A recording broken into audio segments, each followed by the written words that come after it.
দ্রৌপদীকে বেশ্যার তকমা দিল, কারণ তার 5 সকালবেলা উঠে আমরা সপ্তসতীর নাম করি। সপ্তসতীর নাম কি মায়েরা বলুন তো?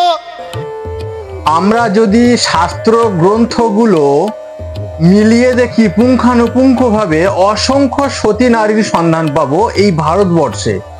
কিন্তু বাস্তব কথা, যদি আপনারা মহাভারত মানেন আর আপনাদের বাড়িতে যদি দ্রৌপদী থাকে আর সেই দ্রৌপদীর চরিত্র যদি 5 ভাইয়ের সঙ্গে এক স্ত্রী, অর্থাৎ একজন মহিলার 5 জন স্বামী, তাহলে বাস্তবে আপনারা সেই দ্রৌপদীকে কি মেনে নিতে পারবেন?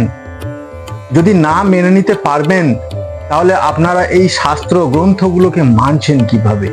এটাই আমাদের প্রতিবাদ। হ্যাঁ, আমি সেই সতী নারীর কথা বললাম, যে সতী নারী মহাভারতের একটা খুব গুরুত্বপূর্ণ অঙ্গ হিসাবে রয়েছেন। তিনি হলেন দ্রৌপদী, 5 পাণ্ডবের এক স্ত্রী। তারা পরে কিন্তু আবার সবাই আলাদা আলাদা বিবাহ করেছিলেন।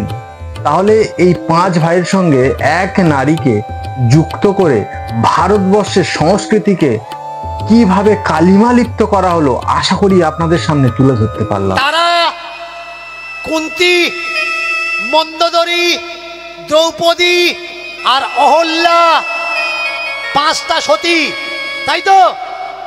চেক করে দেখো কার কটা বর। অহল্যার কটা বর? গুরু থাকতে ইন্দ্র তার বলাৎকার করছে, সতীত্ব হরণ করছে।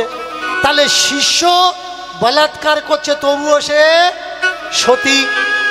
তারা স্বামী থাকতেও আবার স্বামী।